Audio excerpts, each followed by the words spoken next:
is muted at the moment. We are recording the session, so if you need a copy of the recording later, just let me know. Also, if you have any questions, you'll see the chat window down on the right-hand side down the bottom. So I've put a couple of comments in there already, but if you need to ask any questions, and please feel free to ask as many questions as you like, but just type them into the chat window. It's just with webinars, if we have too many attendees, it can get a bit noisy in the background, so it's best to keep everyone muted. So we're going to start today's webinar by having a look at this pipeline diagram. Many of you may have seen this before, but it's just a good way of kind of setting the scene about what we're trying to achieve within development in schools. And what this pipeline shows is what we like to think that the progression of the members of the community, so that the end result is hopefully giving something back. And that in this situation, we're going to be talking about donations, but that could be giving back in lots of different ways, not necessarily donations. So on the far left-hand side, you can see we've got the uncontactable alumni and the work that you're doing to get back in touch with those people. And the balloon represents people that you can contact directly.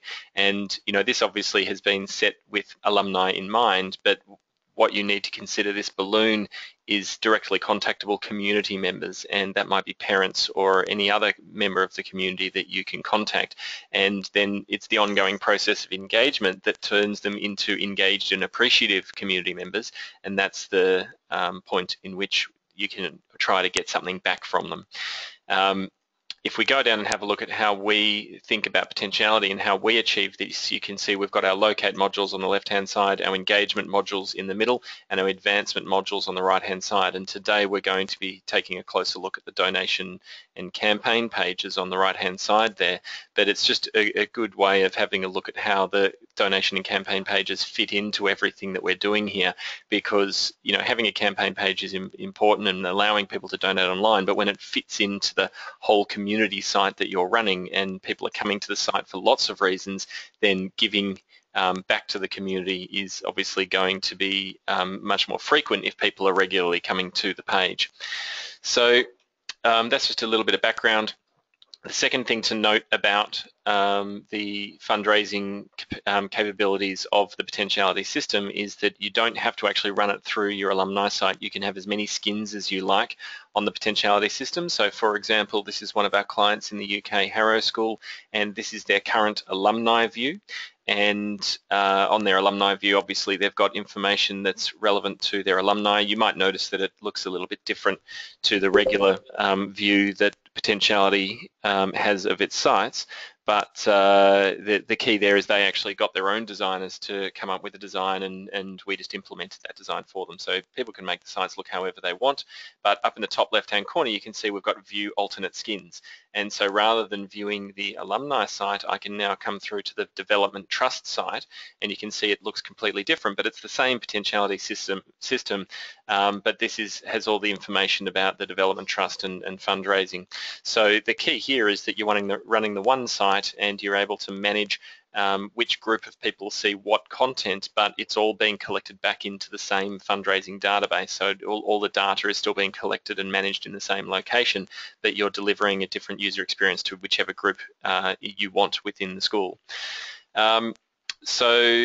Next we'll dive straight in and have a look at what I think is probably our best run fundraising campaign. Now this site is a demonstration site. You can see up in the top of the screen there it says this site is for demonstration purposes. What that means is that it is an exact copy of a live functioning site, and we will have a quick look at the live site in a couple of minutes, but the demo site has had all the data jumbled so that you can't see any private or collect any private information from looking through this site. And here we've got the administrator summary panel, which most of you would recognize, and all the fundraising and financial side of things is done through the payments and donations tab. Just have a very quick look here. You can see you can filter these payments by which campaign. So we can filter by the Bringing Peter Home campaign, which is the campaign we're going to be looking at today, or we can filter by which events people are attending or what method they're using to pay. We can also go in and color code the results by what type of payment it is, or all these different options here. So what I'll do now is just jump through to the actual Bringing Peter Home campaign. So you all have access to that drop down that I've just selected. So the fundraising facilities within the potentiality system is available on every site. It's not an added extra, so it's part of the core product, so no additional cost. And the campaign system is also part of the core product, so you can go in and set up as many campaigns as you like, and they're all available here. So as we scroll through, you can see this is a campaign that these guys ran, and it's the Bringing Peter Home campaign, and this was for one of their alumni who unfortunately had an accident whilst he was travelling overseas. And the association, the school decided to raise money to try and send him back to Singapore, where his family lived. Excuse me. And obviously this is the landing page. People can just click on the Donate Now link in the top right-hand corner, and they can say how they would like their donation to appear. And obviously it's important that they can control how their donations are appearing. Most fundraising databases really have only anonymous or not anonymous, whereas we have different levels of anonymity, so that we're encouraging people to show their support for the campaign by choosing a level other than just do not display. They can leave a message and make a donation, and then they go through to the payment facility within the system. If I just scroll down here, you can see we've got a lot of other options available here to control the functioning of the campaign. But if we go through and have a look at the live version of the campaign, you can see here, this is actually on their Fetties community website, and Fetties is one of our clients in Edinburgh in Scotland. And again, they've got the Donate Now link in the top right-hand corner. And what is really of most significance about this campaign, I mean, apart from the obvious amount of money that they've raised, which is over £35,000, so over 70,000 Australian dollars, and that was done in around about 3 weeks. But the most significant thing about this campaign is that 199 people have recommended this campaign on Facebook. So people have clicked on this little recommend button, and 199 of them have clicked on that little recommend button. And what that means is that they're essentially sending a recommendation out to all their friends on Facebook. So the average number of friends on Facebook is around about 500. So if you think about 199 people sharing or recommending this campaign to 500 people each, this is going to go out to a huge number of people. And not only is it going to go out to a lot of people, it's going to stay very prominent in people's news feeds, because it's going to be regularly recommended by people connected to each other within the community. So that's clearly played a huge impact on the you know, the way this campaign got out there so quickly and got so many people on board, and how they were able to raise so much money. But the other thing, and the main purpose of this the webinar, is to talk about how we can run these campaigns without trying to sacrifice the affinity that your community hold towards the school. And so it really has to be understood exactly what's going on here.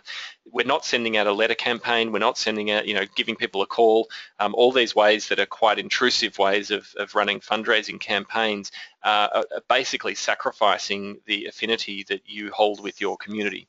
And if you run the campaigns too often, then obviously people will get annoyed, and you know, they won't want anything to do with you. The key to this campaign is that this is the community recommending it themselves. You're not contacting them directly. The community are actually taking this campaign on board and sending it out to their friends. So there's two things that is of most significant. You're not annoying the community. It's them who are forwarding it on to each other, and they're doing it through a means that's much more acceptable to pass communication on. So, you know, direct phone calls and letters can be annoying for people. The second point is that the campaign will propagate itself. It'll manage itself. And if you're running these regularly and you know, you feel that you're annoying your community, that'll be dictated by how many people are recommending it. And so it becomes a bit of a barometer about how often you should do these and which type of campaigns your community responds to. So obviously this campaign got a lot of response. This is a campaign that the community enjoyed and wanted to be involved in. And setting up a campaign like this is, you know, extremely quick. You can just put in a little bit of text about the campaign and go into the campaign options and, you know, set it accordingly. and that's it. In 20 minutes you can have one of these campaigns up and running. Maybe give it a bit of a kickstart on Facebook by forwarding it on to people or tagging people as a starting point, and then letting it go viral from there. But the community will tell you how they're responding, and if you don't get a very good response, you can try a different type of campaign and see what works. But most importantly, getting a bad response from the campaign doesn't sacrifice your relationship with the community, because people haven't even found out about it. They haven't even had it recommended to them. So that's an example of one of the campaigns that we've run. That really did, the social networking side of things really did a lot of benefit to the campaign. One of the other examples we're going to look at here is with Guildford Grammar, and I know David is on listening, so David, correct me if I'm wrong about any of the things we talk about here, but this is a good example of a site that's been running for a long time and just collecting fundraising data in the background.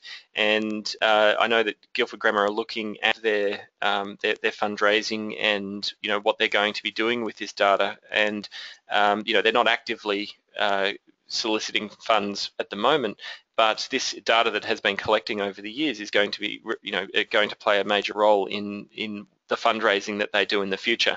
And we've just come through to the donor prospecting to try and use it to identify people within the community who might be of interest with any fundraising. And I've actually done this in advance and found a couple of people which we'll have a look at specifically for examples. Now, for those of you who don't know, every single one of the dots on this chart is a member of the community, and they've been rated for their capacity to give and their propensity to give. Someone who is high propensity and high capacity is going to be of most interest to your community. The capacity and propensity is weighted by the weightings that we have down the bottom here. You can see we've got our capacity weightings, and most of the capacity analysis is done via engines that go out into public data sources and look them up in, say, census data or property valuation websites. And we've also got a linear scale here of peer years, so the older they are, the more significant they are in the capacity weighting. We've also got propensity weightings. The most significant value here is the engagement value. So we're tracking all their engagement, and the more engaged they are, the higher propensity they have. But we've also got a couple of other fields here as well, which I've added to this, and this is something you can do by just clicking the little add icon in the top left-hand corner. And I've added extra weightings under propensity for people who have ticked an interest in annual appeal and leaving a bequest. Now, those are two fields which anyone is filling out when they come to the site. So they could be looking at the archives, they could be attending an event, they could be logging in to chat to a friend, playing one of the games and competitions. All these reasons that people have for logging in, they're basically being surveyed, and they may have ticked this box to say they're interested in annual appeals and leaving a bequest, and we've given those an extra scale of 20 points. And you can see the impact here.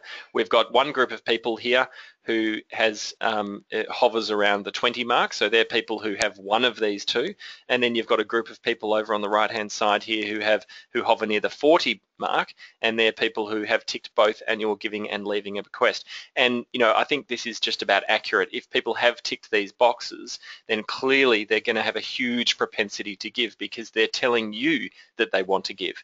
And let's go and have a look at one of these profiles and see what that tells us.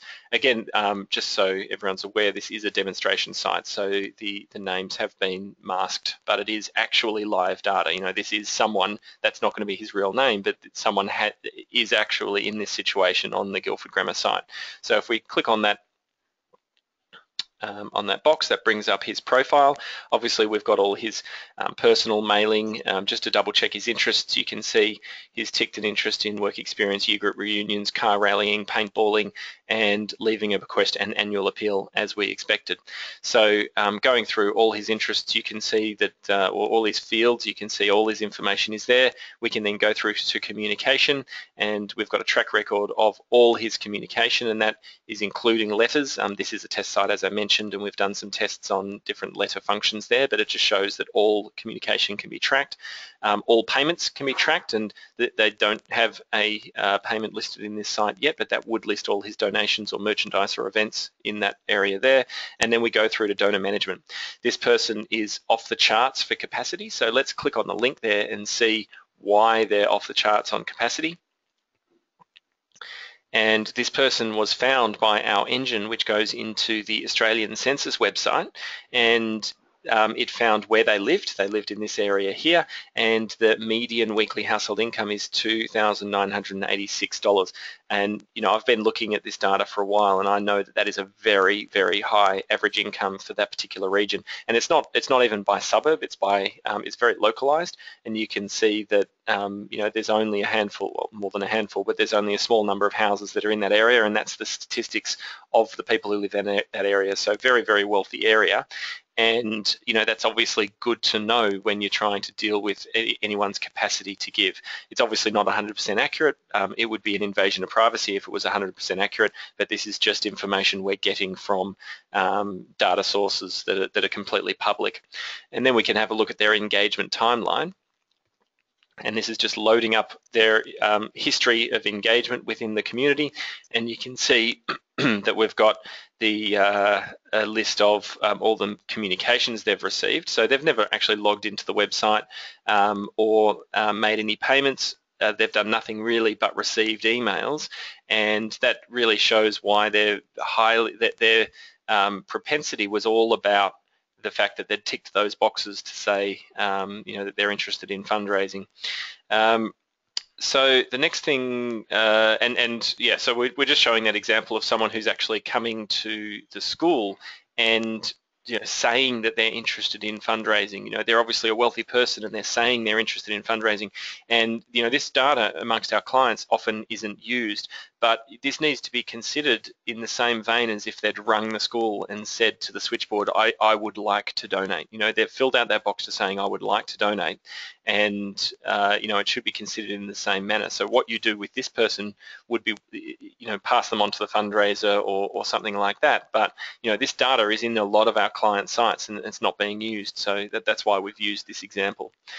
The next campaign we're going to have a look at here is Glenallan, and they were the first client in Australia to use the potentiality fundraising system, and they did that by running their annual giving for 2015.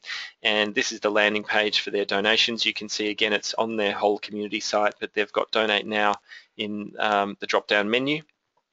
And that people can obviously make donations there. And if we come through to the, we've got some stats here, which we can see for the Glenallan statistics, and these were compiled by Nicole at Glenallan. And I thought this would be of interest too because they only ran their fundraising through the potentiality system in 2015. Obviously they've done a number of things, so you can see they've got video production and printing and postage, so they have done all sorts of other forms of promotion, not just through the website, but it's just a good idea to see what the impact of the things that they're doing has, and the number of donations has just gone through the roof. Absolutely skyrocketed. So you can see that by the results of what they've done, and there you can see what they've spent their money on. And as I mentioned, the campaign system is part of the website, so that actually wouldn't be included here because they already had the potentiality system and they didn't have to pay anything more to use it for the fundraising, but these are all their other costs they've got. So I thought those that would be interesting for people to see as well. And just to get an idea of the different types of campaigns that you can run through this system, we've got built into the system a lot of different functionality that will do a lot of different things. For example, these guys are actually selling elements within the periodic table. And so the fundraising system has been set up so that you can sell items. So that might be chairs or bricks or whatever it might be, and people can come along and instead of making a donation under the Donate Now link, you can actually just select which element that you want to purchase in this example, or the brick or the chair or whatever it is that you might be trying to fundraise with. So it's just we're trying to come up with as many different examples of innovative fundraising campaigns. So if anyone has examples they would like to see implemented into this system, let us know, and we'll have a look at ways that we can do that for you. So look, that's just about half an hour, so I wanted to keep it nice and short. If you've got any questions about what we've gone through today, please let me know. just type it into the chat window if you've got questions right now. Otherwise, you've got my email address, and just reply with any other questions. As I mentioned, we've recorded the session, so we can send a link out to this session if you'd like to share it with anyone else in your community. But I'm not getting any questions through at the moment, so I assume that means we've answered any questions. So if anyone has any specific questions, just shoot me an email. I'm getting a question here from Julie. Hi, Julie.